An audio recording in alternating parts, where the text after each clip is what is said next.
بسم اللہ الرحمن الرحیم۔ بنی اسرائیل کے اندر ایک نیک صالح بندہ رہتا تھا۔ اس کا ایک ہی اکلوتا بیٹا تھا۔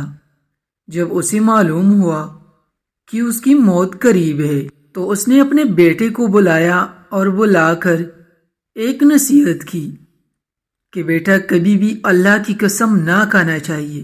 تم مصیبت میں پھنسے ہو، نہ ہی سچی اور نہ ہی جھوٹی۔ کچھ ہی دنوں بعد اس آدمی کا انتقال ہو گیا اور یہ بندہ اس دنیا سے چلا گیا۔ جب لوگوں کو پتہ چلا کہ اس کا والد اس دنیا سے جا چکا ہے تو لوگ آ کر اس سے کہتے کہ تمہارے باپ نے ہمارا قرض دینا تھا۔ اب روزانہ کی بنیاد پر کوئی نہ کوئی بندہ آ جاتا اس کے باپ کا کہہ کر کہ تمہارا باپ ہمارا قرض دار تھا، ہمیں ہمارا قرض چاہیے۔ یہ پھر ان سب کو قرض چکا دیتا۔ ایسے کر کر کے یہ سب کو قرض دیتا گیا، جو بھی آتا یہ قرض دیتا گیا۔ کچھ دنوں بعد یہ خود ہی کوری کوری کا محتاج ہو گیا اور اس کے پاس اتنی دولت نہ بچی کہ یہ اپنے کھانے پینے کا انتظام کر سکتا، اور اب یہ مفلسی سے کافی تنگ آ چکا تھا۔ اس نے اپنی بیوی کو ساتھ لیا اور اس کے 2 بچے تھے، ان کو بھی لے کر دریا کے کنارے چلا آیا۔ یہاں پر آ کر اس نے ایک کشتی کے اوپر سواری کر لی۔ اللہ کی قدرت سے کشتی دریا کے اندر چل رہی تھی تو یہ ٹوٹ گئی اور یہ چاروں کشتی کی ٹوٹی ہوئی تختوں پر الگ الگ ہو گئے اور ایک دوسرے سے بچھڑ گئے۔ کوئی کس سمت میں چلا گیا تو کوئی کس سمت میں۔ جو یہ بندہ تھا یہ اپنی بیوی بچوں سے بچھڑ کر ایک جزیرے پر آ پہنچا۔ یہاں پر آ کر اس نے دیکھا کہ کوئی بھی بندہ موجود نہیں ہے اور دور دور تک کسی آبادی کا نام و نشان تک نہیں تھا۔ چلتے چلتے اسے ایک آواز آئی کہ اے ماں باپ کے ساتھ احسان کرنے والے، قدرت الہی اس بات کی متفق ہے کہ تمہیں کوئی خزانہ ملے، فلاں جگہ پر جاؤ، تمہیں خزانہ مل جائے گا۔ یہ پھر اسی جگہ کی طرف چلتا گیا۔ کچھ ہی دیر بعد یہ اس جگہ پر پہنچا تو اسے واقعی میں خزانہ مل گیا۔ پھر اللہ تعالیٰ نے وہاں پر کچھ بندے بھیج دیے۔ جب یہ بندے اس کے پاس آئے تو اس نے ان کی کافی اچھی طریقے سے خدمت کی۔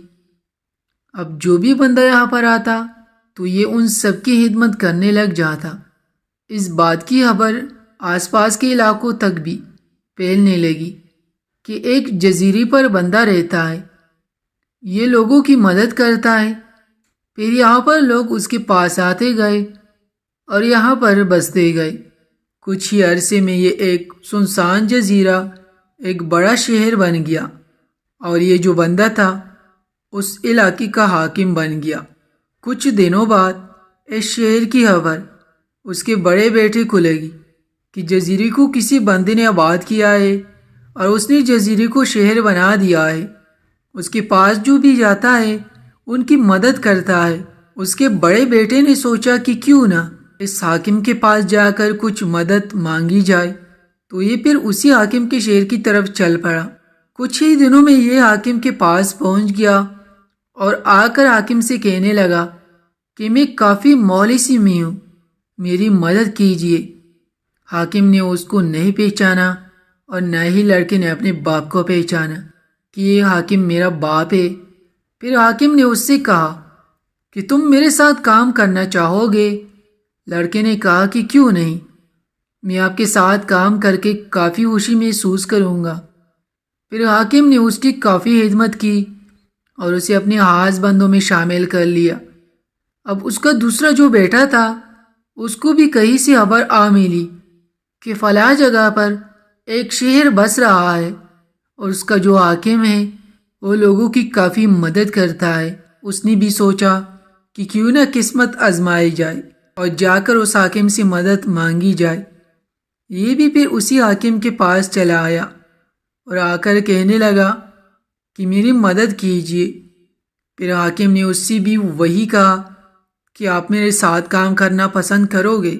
تو اس لڑکے نے کہا کہ کیوں نہیں۔ پھر حاکم نے اسی بھی اپنے ہاس بندوں میں شامل کر کے اس کی بائی کے ساتھ رکھ دیا۔ اب ان تینوں کو بالکل پتہ نہیں تھا کہ یہ آپس میں کیا لگتے ہیں۔ دن گزرتے گئے، پتہ نہیں چلا۔ اب جو اس کی بیوی تھی اس کو کسی آدمی نے اپنے گھر میں پناہ دی رکھی تھی، اور اس کو جیسے ہی پتہ چلا کہ ایک حاکم ہے وہ لوگوں کی کافی مدد کرتا ہے، پھر اس نے اس عورت سے کہا کہ تم میرے ساتھ چلو، ہم نے ایک جگہ پر جانا ہے۔ میں نے سنا ہے ایک آباد جزیرے پر حاکم رہتا ہے، وہ لوگوں کی کافی مدد کرتا ہے۔ یہ دونوں اس شہر نما جزیرے کی طرف چل پڑے۔ انہوں نے کشتی پر سواری کی اور سوار ہو کر شہر کے جزیرے پر پہنچ گئے۔ یہاں پر آ کر اس نے عورت سے کہا کہ تم کشتی کے اندر بیٹھی رہو، میں حاکم سے مدد مانگ کر آتا ہوں۔ پھر یہ سیدھا حاکم کے پاس چلا آیا اور آ کر کہنے لگا کہ میں نے کافی سنا ہے، آپ کافی صحیح بندے ہیں، میری مدد کیجیے۔ حاکم نے اس کی مدد کی اور پھر کہا کہ آپ آج رات یہیں پر گزار لیجیے، صبح ہونے کے بعد آپ چلے جائیں گے۔ پھر اس آدمی نے کہا کہ میں اپنی عورت کو کشتی کے اندر چھوڑ کر آیا ہوں اور وہ کشتی جزیرے پر ٹھہری ہوئی ہے۔ حاکم نے کہا کہ آپ فکر نہ کرو، میں اپنے 2 بندے بھیج دیتا ہوں، وہ اس عورت کی حفاظت کریں گے۔ پھر حاکم نے اپنے 2 بیٹوں کو بلایا اور بلا کر کہا کہ فلاں جگہ پر کشتی رکھی ہوئی ہے، آپ لوگوں نے آج رات اس عورت کی حفاظت کرنی ہے۔ یہ دونوں بھائی اکٹھے اس کشتی کی طرف روانہ ہو گئے اور چلتے چلتے یہاں پر رات ہو چکی تھی۔ ان دونوں بھائیوں نے کہا کہ اگر ہم میں سے کسی ایک بندی کی آنکھ لگ گئی تو ہو سکتا ہے کہ دوسرے بندی کی بھی آنکھ لگ سکتی ہے۔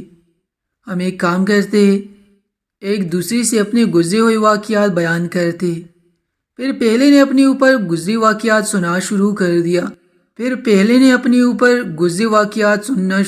دیا اور کہا کہ میں میرا باپ، میرا چھوٹا بھائی اور میری ماں ایک کشتی کے اوپر سوار تھے کہ اللہ کی قدرت سے وہ کشتی ٹوٹ گئی اور اس پر ہم الگ الگ تختوں پر بیٹھ کر ایک دوسرے سے بچھڑ گئے۔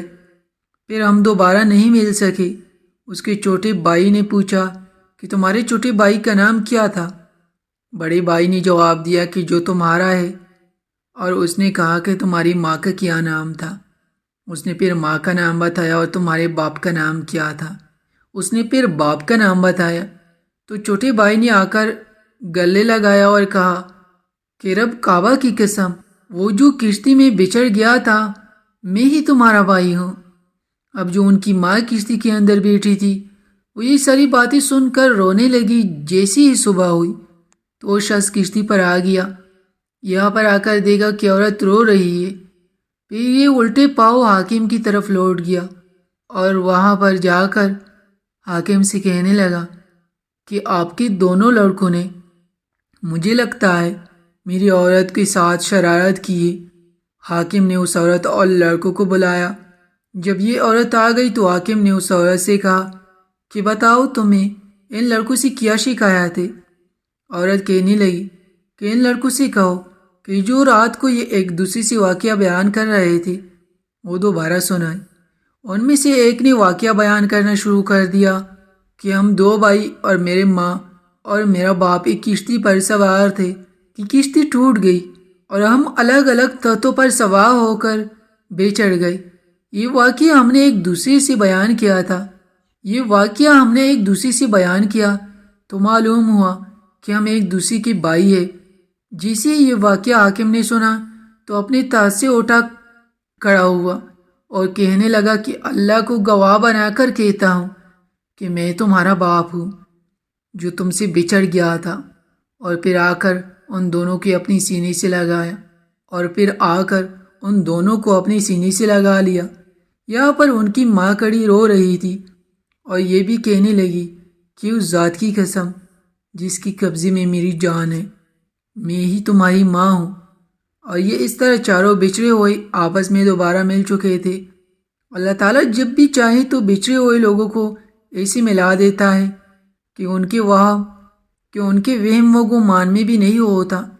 جو رب کی راہ میں اپنے آپ کو قربان کر دیتا ہے تو رب بھی اس کے لیے نعمت کی دروازے کھول دیتا ہے، اور وہ بے شک ہم سب پر رحم کرنے والا ہے، اور ہم لوگ بہت ہی جلد اس کی طرف لوٹ کر جانے والے ہیں۔